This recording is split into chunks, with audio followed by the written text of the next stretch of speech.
All right, the Bucks. It is Talking Buccaneers with me, Fumane, before the so-called big one. Is it the big one still? You tell me. Certainly by way of history, it is the big one. By way of attraction in terms of, hype and things of that nature, it is the big one.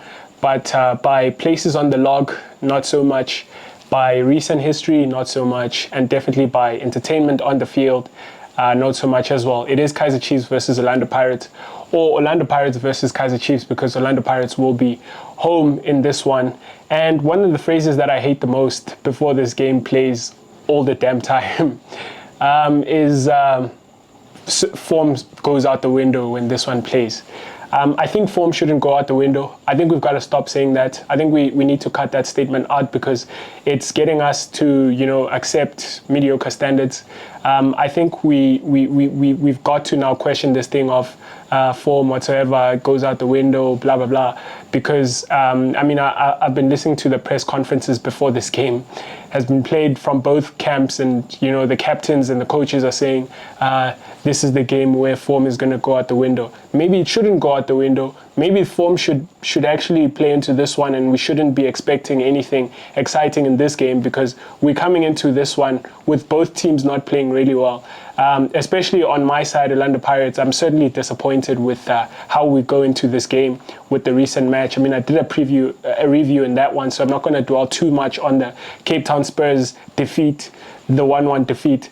But just going into this one, I think, and I'm the kind of fan that always wants to be positive and always wants to, rally the troops and get, the Buccaneers, the fans supporting the team all the time. But I hate to hear it when the players and the coach start saying form goes out the window, all of that stuff. I think they've got to shut up and get on the game, get on the pitch and do the business for us. And then the fans will just do what we want to do. But I don't want to hear anyone talking about form goes out the window because we're going into this one in terrible form. And they've just got to keep quiet and fix the form. But without sounding too sort of harsh or anything like that, let's get into the game. What I want to do with this one, I don't want to talk about the narrative stuff. I think there's too much of that in the media. Everyone's talking about how you've got to play the occasion and not the game, and there's an element of truth in that you don't want to be sucked in by the fans and the atmosphere and the eyes, the audience, and all of that. You want to just play the game.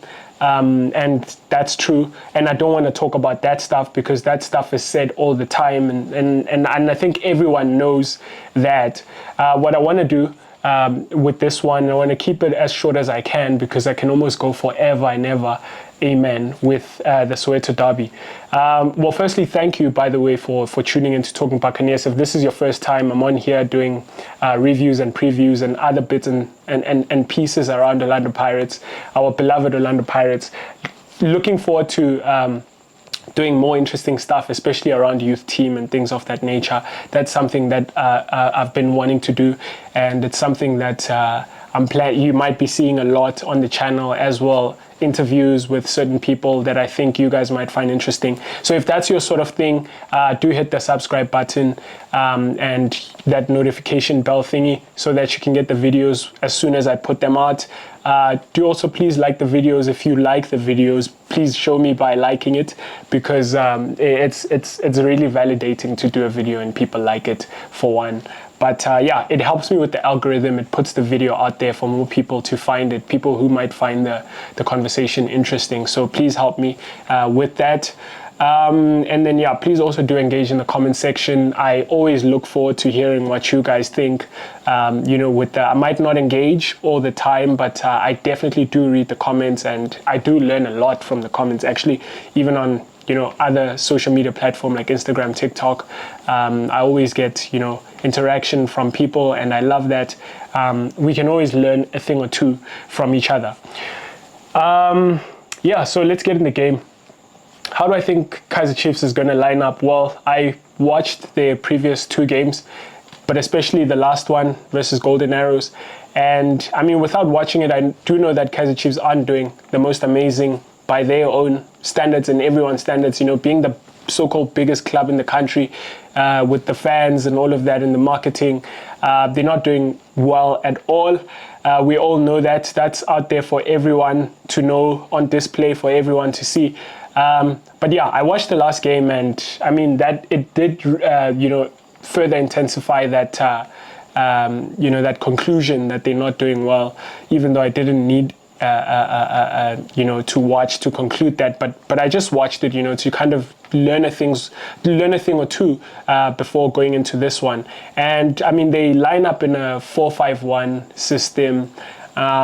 Something I learned, and in analyzing what they do, I want to sort of speak into what I think we can do to sort of, take advantage of what they do, right? So they play with a 4 at the back. Sfiso Hlanti was playing at left back in the last game. Gwinika was the right back, and then they had 2 centre-back pairing of Ngobo and Simanga, and then they have 2 double pivots, Yusuf Mart and the Ox, Sibongiseni Mthethwa. Ahead of them in that number 10 position, they play with Kigon Dolly. And then on the left wing, they had Pule Modi. On the right wing, they had Saile. And as the centre forward, they had the young star who has been on the media a lot for the spectacular that he scored, Duba, as the striker, as the lone striker. So that's the team sheet that they put out, right? But as the game is sort of playing the shape that they will have, definitely in defense, that's what they will look like. But going forward, Gwinika is more of a conservative right back, so he'll stay back with the 2 centre backs to form some kind of 3 at the back, and then Sibongiseni Mthethwa and Yusuf Mart. And especially Mart is, surprisingly, he doesn't join, the offensive play. I mean, every now and again you will see in the course of the match he will pop up every now and again, but it's not something that it's not a tactic of theirs to have Yusuf Mart join the attack every now and again. A lot of the time he's sitting back with Mthethwa. Mthethwa, obviously the deepest one, very involved in the build-up play, collecting and receiving the ball from the centre backs. Yusuf Mart, every now and again they will rotate in doing that, but both of them will sit very close to the back line, and they will be the ones that are not joining the attack. The person that will join the attack a lot is Hlanti on the left. He's the one that offers them the width on the left side, and then on the right, Christian Saile. Sorry, is it Christian Saile? Saile is the one who will offer them the... I'm just not sure of his first name. I think it's Christian. I might be mistaken. But Saile is the one that will give them the width on the right. And I'll get to Saile and Hlanti because I think they are the big talking points for me with regards to Kaizer Chiefs. And then, so Saile is the one who will offer them the width on the right. And then Hlanti is the one who will offer them the width on the left. And then Pule Modi, although he's a left wing, he spends a lot of time in that number 10 position, sort of as a double number 10 with Keegan Dolly.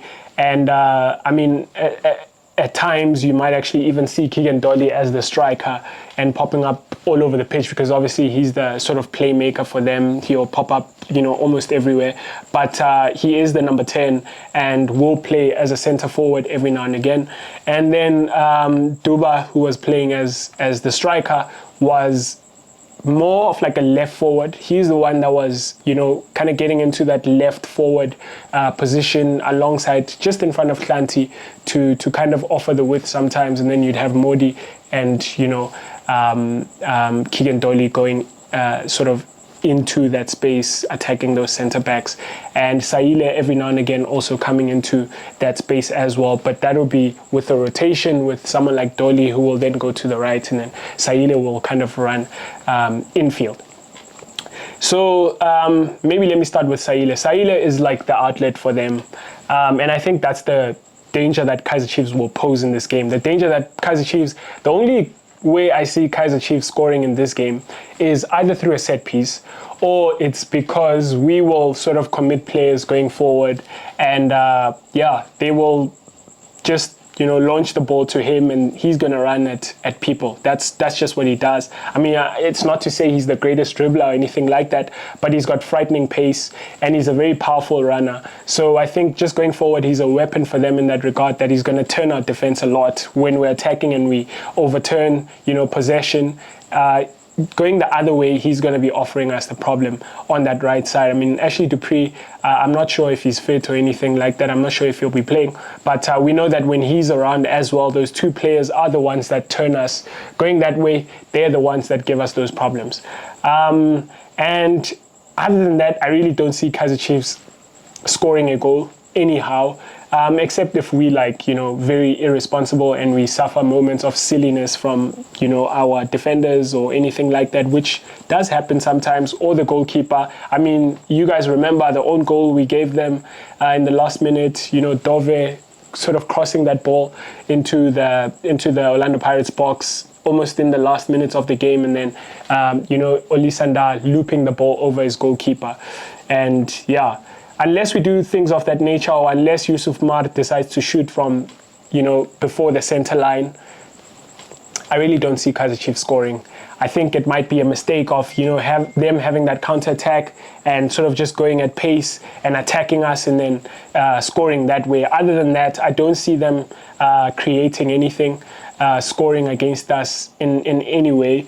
But I mean, I also don't see Orlando Pirates also carving up Kaizer Chiefs open. It's fair to say that, to give them a compliment, well, firstly, they don't score a lot. Something to support that hypothesis of mine is that they've only got one goal in 2024. So, I mean, if they don't score their set pieces, if they didn't take that, they're just not good going forward. They don't score a lot. Duba scored with a long-range effort, and you can't fault Golden Arrows for conceding with a curler into the top corner. Although I do think that the right back could have stopped him, but it's just to say that Kaizer Chiefs will not create any chances and score sort of well taken, created chances. But going that way, they also are kind of good. They don't concede a lot of goals, which is massive credit to them, but that's not how you win games. You've got to score goals. So I do see this game being a draw. I mean, I want to propose what I think we should play, who we should play, and how we should play, but I just want to put it out there. I really don't think this one will be a favorable result for Orlando Pirates. We've seen this story, a lot of this. I mean, the only chance we had at winning, this game, and we didn't, when we're playing really well, at the start of the season, we played Kaizer Chiefs. We won via, a Mahopa goal, which was a bit of a scramble, and we got that goal. Great, we scored. But I thought that particular game was an opportunity for Orlando Pirates to put a stamp and, put a marker and make a statement against Kaizer Chiefs and go and dominate that game and go and put 2-3 past them. But I guess, the occasion, maybe it gets a bit much for I beg your pardon, it gets a bit much for Orlando Pirates because we are like rabbits in the light when we play a Soweto derby, even when we're on great form. I guess that phrase will apply of, form going out the window, whatever, because we failed to, to beat them and really beat them. It's been a while since we last did. I think it was in the Joseph Tinbauer days when we last sort of put a marker against Kaizer Chiefs. But lately it's just that, conservative 0-0, maybe 1-0, a kind of score line where Kaizer Chiefs will score with a freakish goal, or we'll score our freakish goal and then win the game in that way. But I don't see this going any way, favorable for Orlando Pirates. And if we do win tomorrow handsomely, you know what, I'll be impressed because I am a fan after all, but I just don't see it. I just don't see how we do it in the way that we're playing. But if there's any chance of winning against Kaizer Chiefs, it is this way. I think, again, I'm going to advocate for us to please play Manapule Saleng on the right, for the reason that Sfiso Hlanti, the left back of Kaizer Chiefs, is not good going forward, but he's especially not good going back. I think he's very bookable, and when I'm thinking of sort of battles tomorrow, I think firstly there's going to be the battle of Mteto and Maswanganyi. Obviously, there's going to be the battle of sort of Keegan Dolly and Makhehleni Makaula in the center of midfield if we play Makhehleni Makaula, because we might just see a reshuffle, and I'm going to get to that in a bit. But yeah, like I think those are the battles that I'm thinking. I don't foresee any other battle. I think, it's not going to be a particular battle between Mufokeng and anyone. I think it's just going to be those, just a normal kind of match. I don't see a particular heated battle between Saile and whoever will be playing at left back. I presume it's going to be Maela, but I really don't see a battle there. A battle that I know would have been there is if we had Paseka Marco versus someone like Ashley Dupree. I know Paseka Marco prides himself in just being feisty in this game, and I miss him a lot in that regard. He's just someone that I miss, his personality and his quality. But so I think the battle that might be interesting if Coach Jose Rivero decides to play that card is to bring Saleng back in the starting 11. I think, the starting 11 is beckoning for Saleng to come back. The results are beckoning for someone like Saleng to come back. I don't know what the issue is there. I don't know whether it's some sort of punishment for being player of the season last season and then, not doing particularly so well this season, all things considered. So I don't know why he's missing out on the starting 11. He's missing out on football. Or maybe he's upset the coach. I don't know. I don't think he doesn't strike me as someone who wouldn't train well or whatever. I don't know if there's a disciplinary thing going on there. He doesn't strike me as that kind of person. But if it's purely just footballing, I think the coach has got to get over it now and bring him back. He just offers us a lot. And in my review in the game against Cape Town Spurs, something I said is that Saleng might not score the goal, or he might make a few bad decisions here and there on the ball kind of thing. But what happens when you've got Saleng in that starting 11 is that firstly, you become a more dynamic team. You become more threatening on the right, which we aren't with Kimvwidi on the right. And this is no knock on Kimvwidi. I just think he does his bits in a different part of the football pitch than on the right. He even vacates that space and go to where he wants to affect or impact the game. I think Thabiso Monyane, as much as he's a sort of a good player, decent player going forward, he doesn't offer us, threat on that right side. He just offers us that width, which is good, but I don't think he offers us that quality where we think if we've got him being there on the right, we're getting good balls into the box or anything like that. He just gives us that width.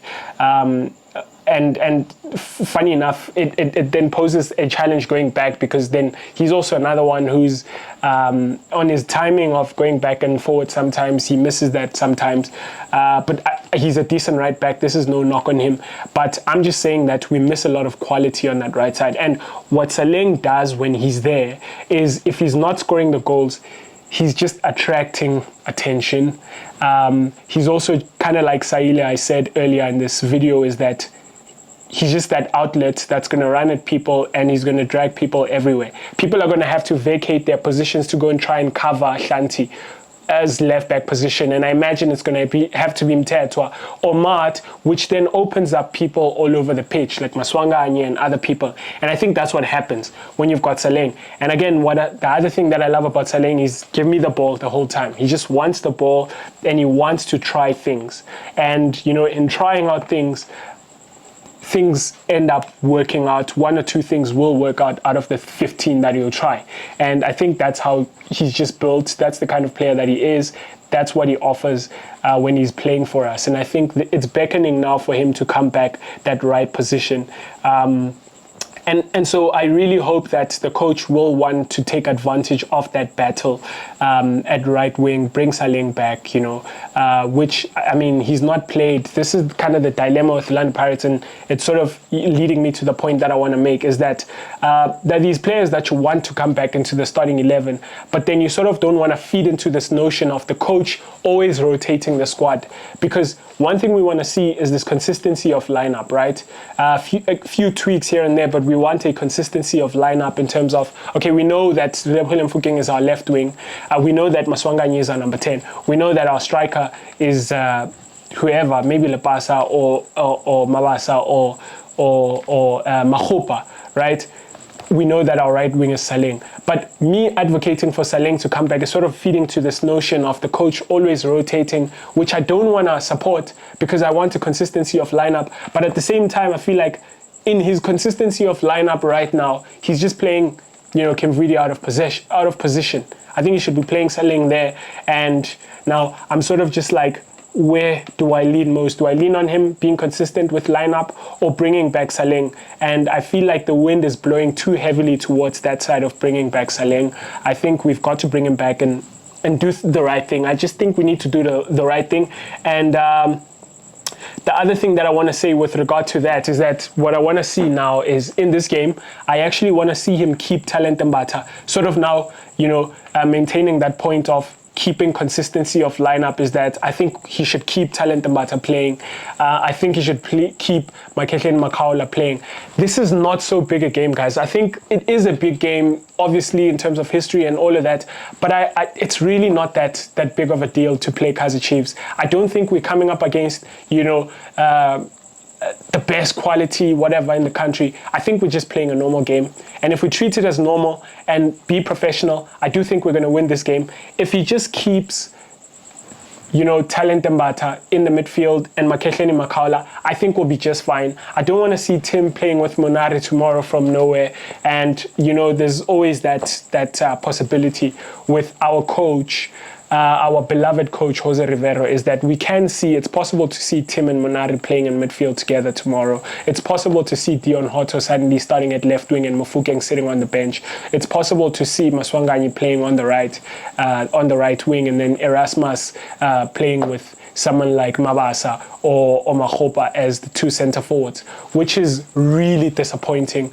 It's really disappointing. I will not be shocked if he plays Erasmus at number 9 tomorrow with Mahopa after sort of 3-4 games of playing a consistent kind of lineup, and then suddenly we see these players that are shockingly back into the starting 11. I mean, we might even see him start with Libito at right back, which is going to be a shock. So what I'm now advocating for, except the right wing position and the center forward position, but the center forward position not so much, I'm advocating for consistency of lineup and then putting in Saleng on that right wing. I think we'll be just fine. In fact, I think if we start with a lineup that looks like how we started the season. So this would be Shaina in goal, left back would be Maela, if not Hotto. For me, that's a coin toss. Whoever starts, that's fine. I mean, there's arguments for both. Maela covers Mofokeng more in terms of defensively, but I think Hotto offers us more going forward. But then someone would maybe raise the point that we are a bit weak on that right side defensively. Cool. So whoever you want to start with, for me, it's no big deal on that position, because I really don't think it's that big of a deal. And on the right, I think we should play with Thabiso Munyane. I think he'll be just fine. Center, obviously, it's going to be Oli Sandai is going to return, I think, from suspension. And Tapelo Koki with Sibisi, I think he walked off injured in the last game. In the center of midfield, obviously, at the start of the season, we're playing Dabaiteta Ndlondlo and Tabang Manari, who did fantastic in that centre of midfield. But I'm not sure if we have Ndlondlo tomorrow. He's been missing from, the squad. So if we don't have Ndlondlo, it's fine. I think let's just play Talent Mbata. We're going to be just fine. And let's keep Makaula. We're going to be just fine. We might see Monari, which I'm not going to be too mad at if we play with Monari and Mbata. But I think we've not tested out that combination except for a few minutes in games, which, I can't sort of make an opinion about just because of the small sample space. But I do think that if we keep Makaula and Mbata in that position, they sort of complement each other really well. Mbata is more of like a box-to-box, and he really looks okay on the ball. I think Makaula is also very good on the ball. That's something that might be underrated about him, is that he's really good on the ball, but then he's also got that, stereotype of him being, someone who's going to destroy in the center of the park. And then going forward, I think, start of the season, we're really doing well with Saleng, Maswanganyi, and Mofokeng on the left, and then the striker being Lepasa. I think if we go with that, we'll be just fine. So we'll see what the coach kind of puts out, I really think that we shouldn't expect anything exciting. The hype is great. I love the hype, all of that. It's really entertaining to hear everyone kind of build this game up and stuff. But knowing our coach, knowing this occasion, it's going to be another boring sort of 0-0 or maybe a 1-0 for someone with an unusual goal or a set-piece goal or something like that. But I do think if the two coaches are daring in their approach, if Orlando Pirates coach is daring in his approach, if the Kaizer Chiefs coach is daring in his approach, we might see a bit of a basketball game, which would be great for once. But I think if it sets itself to be that kind of game, I think we've got too much for Kaizer Chiefs. if the players are released from their leash, if the Orlando Pirates players are released from the leash, I think we're going to be too much for Kaizer Chiefs. And that's what I'm just hoping for tomorrow. But if we play within sort of structure and system and all of that, I think it's going to be those games that we always see. Obviously, these coaches, I think they think too much about their reputation, which is fair. I mean, I understand that. But on the, on the spectator side of things, it's really disappointing and boring to have to witness these 0-0s, which spare the reputation of the coach and their safe result and things like that. And then they'll do the safe press conference afterwards. I mean, that's really boring now. I do hope that both coaches are going to go for it. Certainly the Orlando Pirates coach, I think he should go for it. I think he should play the right players tomorrow. I think if he does that and he lets the players go, we're going to win. I think if he does what we're doing beginning of the season, start of the season, if he just lets the guys go, if he just plays to the strengths of these players, I think we're just going to be too much for Kaizer Chiefs. But I guess I'll be here after the game to sort of review the strategies, to review the scoreline, and hopefully it's going to be a positive one for the mighty Orlando Pirates. But until then, up the mighty Bucks. Cheers. Listen, hit that subscribe button. Do it right now. I demand it. And I thank you for it, for your compliance.